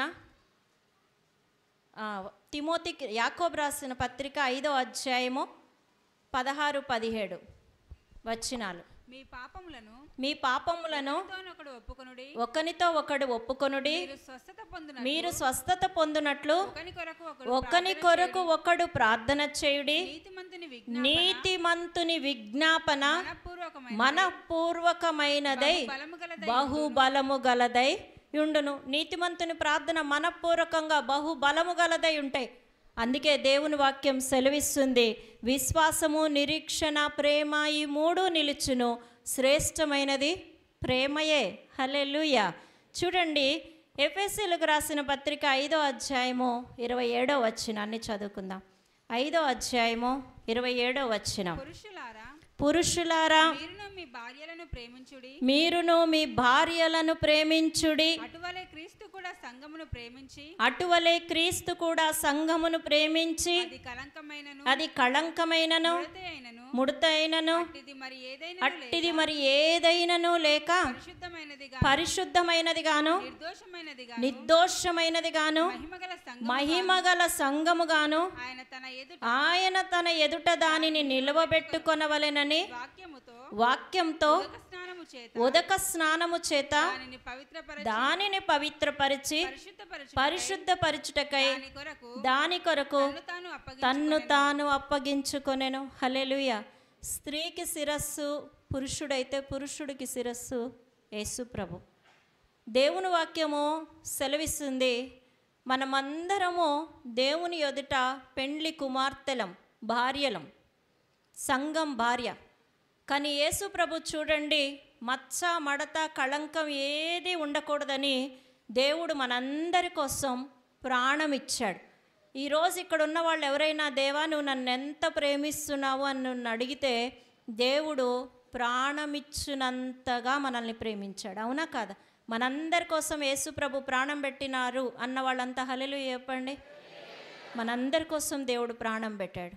ఈరోజు స్త్రీకి శిరస్సుగా పురుషుణ్ణి నియమిస్తే దేవుని వాక్యం సెలవిస్తుంది, పురుషులారా మీరును మీ భార్యలను ప్రేమించుడి. పురుషులు ఏం చేయాలంట? భార్యలను ప్రేమించాలి. భార్యలకు చాలా వాక్యాలు ఉన్నాయి. లోబడి ఉండండి, ప్రవర్తన మార్చుకోండి, గుణవతి అయిన భార్యలాగా ఉండండి, ఇవన్నీ భార్యలు. కానీ పురుషుడికి ఒకటే, ఏంటది? ప్రేమించడమే. ప్రేమించడం అంటే దాంట్లో కండిషన్స్ ఏమి ఉండవు, దాంట్లో ఇక ఏది కూడా లేదు. యేసు ప్రభు సంఘాన్ని ఎలా ప్రేమించాడో నీవు భార్యను ప్రేమించే వ్యక్తిగా ఉండాలి.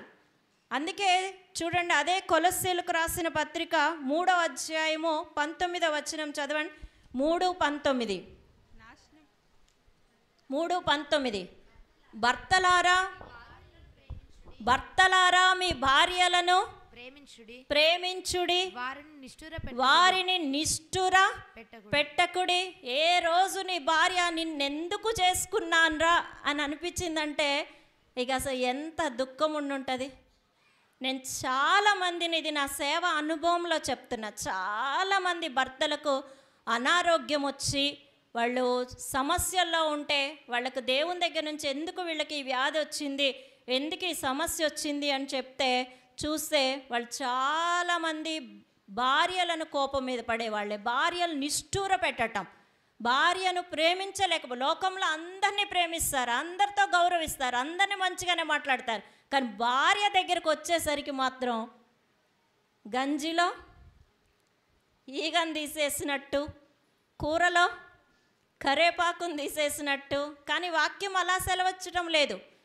హోషేయ కాలంలో దేవుడు అసలు నిజంగా భార్యాభర్తలంటే ఎలా ఉండాలి అని సెలవిస్తూ, భార్య ఎన్నో రకాలుగా ఆ యొక్క ప్రవక్తను పోయి ఆమెను వివాహం చేసుకోమంటే ఎన్నో రకాలుగా విసిగించింది.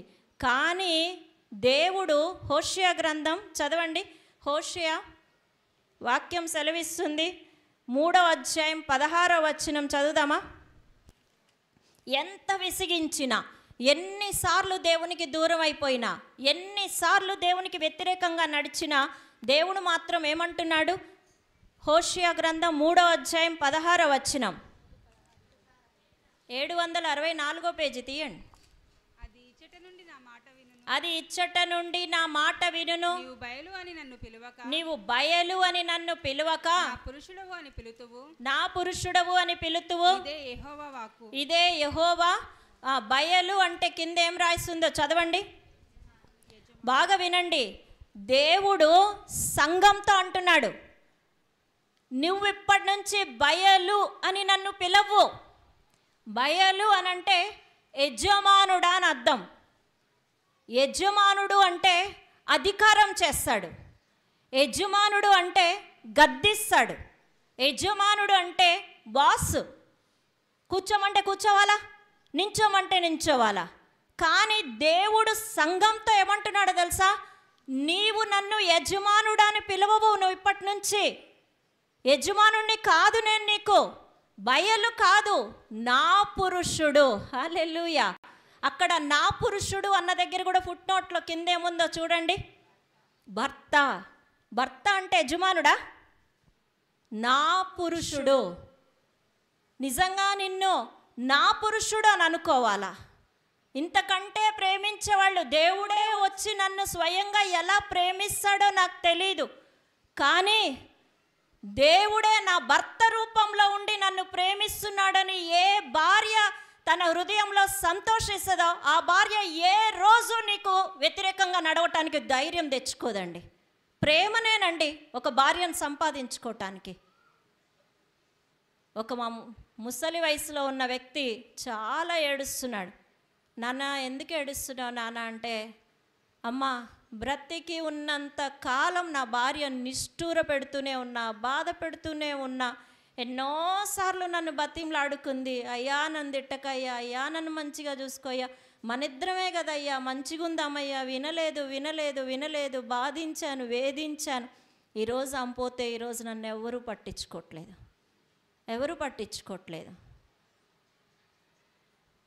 ఒకసారి ఒక భార్య వెళ్ళిపోయింది ఇంట్లోంచి. భర్త పరిగెత్తుకుంటూ వచ్చి, మేడం మా భార్య ఏమైపోయిందో దొరకట్లేదంటే నేను అన్నా, భూమి ముక్కుకు రాసి ప్రార్థన చేయి, దేవా ఇంకెప్పుడు నా భార్యను తిట్టను అంటే ఆమె ఎక్కడున్నా మళ్ళీ వస్తుందని చెప్పిన. ఆయన ఆ రోజు ఎంత పశ్చాత్తాపంతో ప్రార్థన చేసి ఇంకే రోజు ఆమెను ఏమన్నాను ప్రభు అంటే నిజంగానే ఆమె వెనక్కి వచ్చేసింది. హల్లెలూయా. దేవుని వాక్యం సెలవిస్తుంది చూడండి, పేతురు రాసిన మొదటి పత్రిక 3వ అధ్యాయం 7వ వచనం. 3వ అధ్యాయం 7వ వచనం. పురుషులారా అటువలనే పురుషులారా. జీవమను కృపావరములో. స్త్రీలకు ఎందుకు చెప్పట్లేదంటే నాకు తెలియదు, ఎప్పుడు స్త్రీలకు వస్తుంది, ఈరోజే పురుషులకు వచ్చింది. హల్లెలూయా. కొత్త సంవత్సరంలో పురుషులారా, అటువలేనే పురుషులారా జీవమను కృపావరములో మీ భార్యలు. జీవం అనేది మనకి జీవించిన దినాలు అనేది ఒక కృపావరం. గుణవతి అయిన భార్య దొరుకుట అరుదు, అటుది ముత్యము కంటే శ్రేష్టమైంది. అసలు ఎవరికన్నా ఒక పురుషుడికి గుణవతి అయిన భార్య దొరికిందంటే తొందరగా ముత్యాలు దొరకవు, అంత శ్రేష్టమైంది.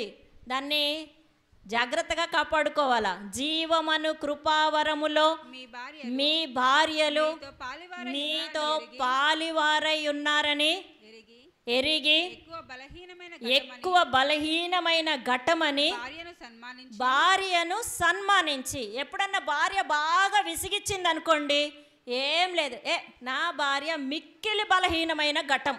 ఘటం అంటే కుండ, ఇత్తడిది కాదు, బంగారం కాదు, వెండి కాదు, ఇనుము కాదు. ఏం కుండ? ఆ కుండ నిండా ఎప్పుడు నీళ్ళే ఉంటాయి.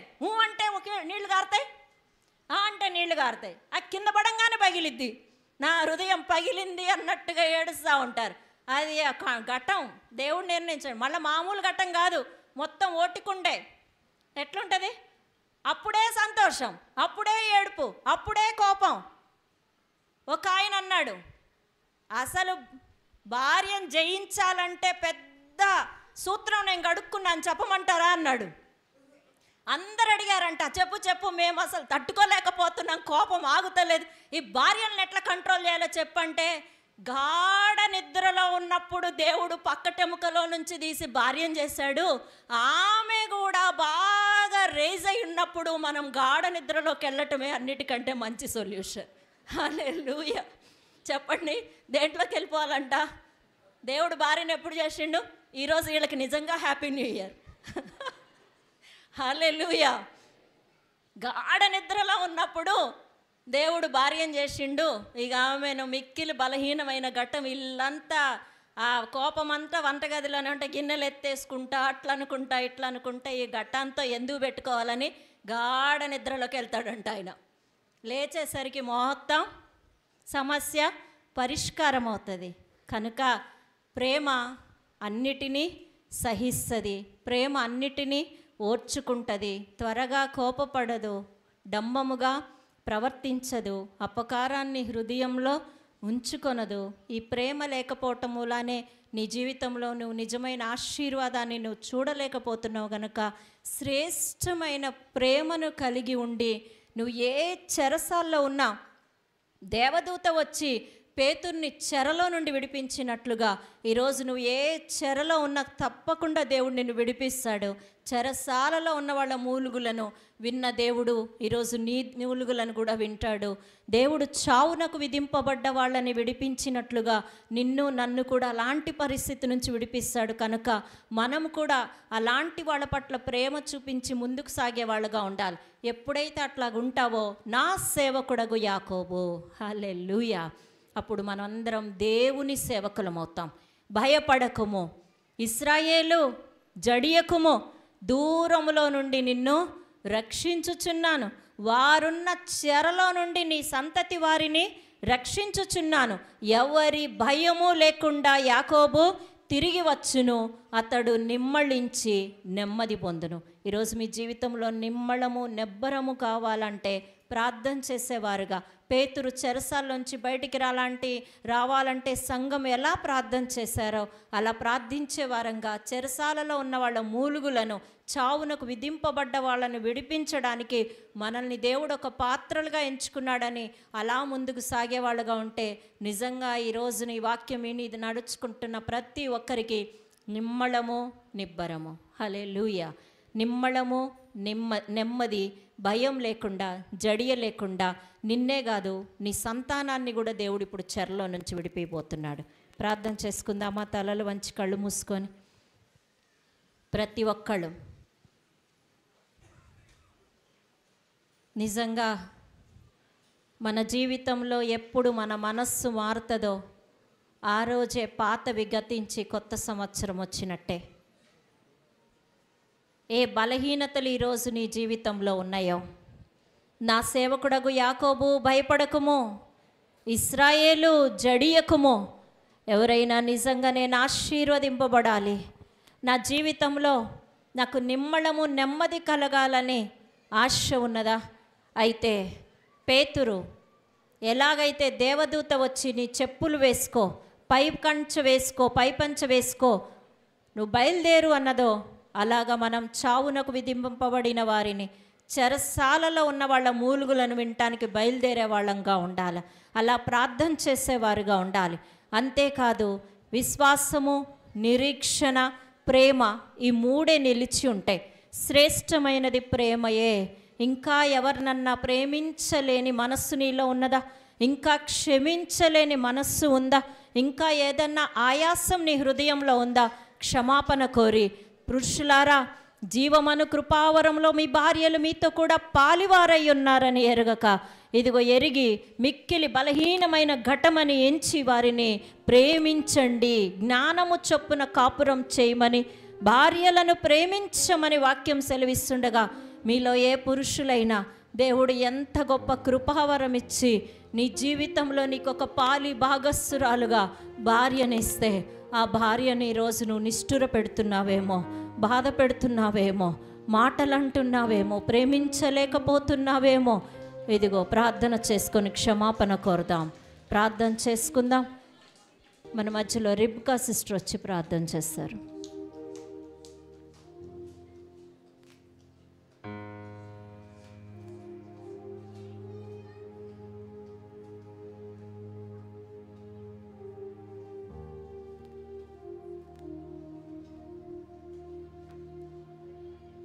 స్తోత్రం దేవా, పరిశుద్ధుడు, మహోన్నతుడా, నీకు వందనాలు ప్రభువా.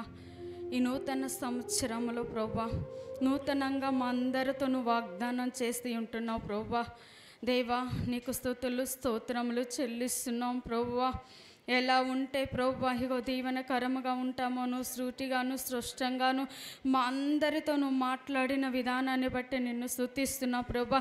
నా సేవకుడైన యాకోబుని ప్రభువా, ఇదిగో ఇశ్రాయేలుని చెరలో నుండి వారిని విడిపించినట్లుగా దేవా, నువ్వు మమ్మల్ని అందరినీ విడిపిస్తానని నువ్వు సెలవిస్తున్నాగా, అయితే ప్రభువా నీకు వందనాలు అయ్యా. మా మూలుగులని ప్రభువా, అయ్యా చెరలో ఉన్న వారి మూలుగులని నువ్వు వినుటకు ప్రభువా, బంధింపబడిన వారిని విడిపించుటకు ప్రభువా, అయ్యా నా తండ్రి నీకు వందనాలు, స్తుతులు స్తోత్రములు. వారిని మేము పట్టించుకునే వారిలాగా ఉండటానికి కృప దయచేయండి అయ్యా. నువ్వు సెలవిస్తున్నావు ప్రభువా.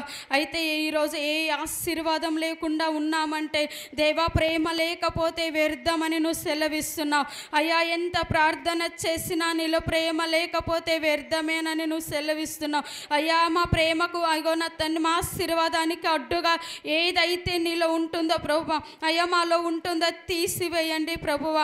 అయ్యా నీకు స్తుతులు స్తోత్రములు చెల్లిస్తున్నాం అయ్యా. పురుషులారా, భార్యలని ప్రేమించమని సెలవిస్తున్నావు. ఇక నుంచి నా తండ్రి, ఎవరు ప్రేమించలేకపోతున్నారో ప్రేమించగల మనస్సు దయచేయండి. మా పాపముల నుండి కడగండి దేవా. నీకు వందనాలు, స్తుతులు స్తోత్రములు చెల్లిస్తున్నాం దేవా. నీకు వందనాలు. ఇగో ప్రేమించే మనస్సు, అందరిని క్షమించే మనస్సును దయచేయండి దేవా. నీకు స్తుతులు. ఇక ఆనాడు చెరలో ఉన్న పేతురుని నువ్వు తట్టినట్లుగా ప్రభా, ఇగో చెరలో ఉన్న పేతురుని ప్రభా దూత ఇగో ప్రత్యక్షమై అతనుకున్న సంఖ్యలని తెంపివేసినట్లుగా ఈరోజు ఎంతమంది ఇగో నా పేతురులాగా బంధకాల చెరలో మేము ఉన్నామేమో అయ్యా. నా తండ్రి దేవ, విడిపించబడాలి, బయటికి రావాలంటే ఇగో మేము అన్నీ సరి చేసుకొని నీ మార్గంలో నడవటానికి సహాయం చేయండి అయ్యా. మా నోటి నిండా నవ్వుంచుతానంటున్నావు అయ్యా. నాన్న ఇదిగో నా మొర నువ్వు ఆలకించమని ప్రభా అయ్యా. మా విన్నపను, మా ప్రార్థనను ఆలకించండి అయ్యా. చెరలో ఉన్న వారిని బయటికి తీసుకురావడానికి, బందీ గృహంలో ఉన్నారు విడిపించుటకు నువ్వు మమ్మల్ని తండ్రి దేవా ఎన్నుకున్నావు ప్రభువా అయ్యా. నాన్న ఒకసారి ఇగో ఈ బిడ్డలు ఏ బంధకాల్లో చెరలో ఉన్నారో, ఇగో ఏ సమస్యలతో ఏ బాధలతో ఉన్నారో ప్రభా, ఇగో నా తండ్రి దేవా, ఇగో నా దరాబా శబరికమ అయ్యా, అవన్నిటిలో నుంచి విడిపించబడాలంటే ప్రేమ కలిగిన మనసు, ఇతరులని క్షమించగల మనస్సును దయచేయండి, సహాయం చేయండి, తోడుగా ఉండి కృప చూపించండి. పరిశుద్ధుడా నీకు వందనాలు, స్తుతులు స్తోత్రములు చెల్లిస్తున్నాం. మా నోటి నిండా నవ్వుంచబడాలి ఇగో నా తండ్రి తండ్రి దేవా నా దరాబా శబరికమ అయ్యా నా తండ్రి సియోనుకు తిరిగి వచ్చిన వారిని అయ్యా నా తండ్రి నువ్వు విడిపిస్తానని సెలవిచ్చినట్లుగా ఇగో నీ సన్నిధికి మేము వచ్చి ఉంటున్నాం. ఇగో నా తండ్రి ఇప్పటి వరకు ఏ ఆశీర్వాదాలు ఇగో నా దేవ ఆగిపోయి ఉంటున్నాయో, ఇగో నా తండ్రి ఎవరిని ప్రేమించలేకపోతున్నామో, ఎవరిని క్షమించలేకపోతున్నామో అయ్యా క్షమించగల మనసును మా అందరికీ దయచేయండి. పేతురుని విడిపించినట్లుగా మా అందరినీ విడిపించండి. నువ్వు సహాయం చేయండి, తోడుగా ఉండమని దేవానదరబా శబరికమ మా మూలుగులు, మా విన్నపములను, మా విజ్ఞాపనలను, మా రోదనలను, మా వ్యాచనలను నువ్వు ఆలకించండి. ఈ నూతన సంవత్సరాల మా ప్రవర్తనను మార్చుకొని ఇదిగో నీ యందు భయభక్తులు కలిగి నడుస్తూ ప్రభువా నీ దీవెనలు పొందుకోవటానికి, ఆశీర్వాదాలు పొందుకోవటానికి మాకు సహాయం చేసి అయ్యా నీ పని చేయటానికి మేమందరం ముందుకు నడిచి ఇన్ని చిన్న తప్పులు పొరపాట్లు మేము సరి చేసుకొని నీలో నడవటానికి సహాయం చేసి మహిమ పొందమని అయ్యా మహిమ ఘనత ప్రభావములు నీకే ఆరోపిస్తూ యేసు నామములో ప్రార్థిస్తున్నాము తండ్రి. ఆమేన్.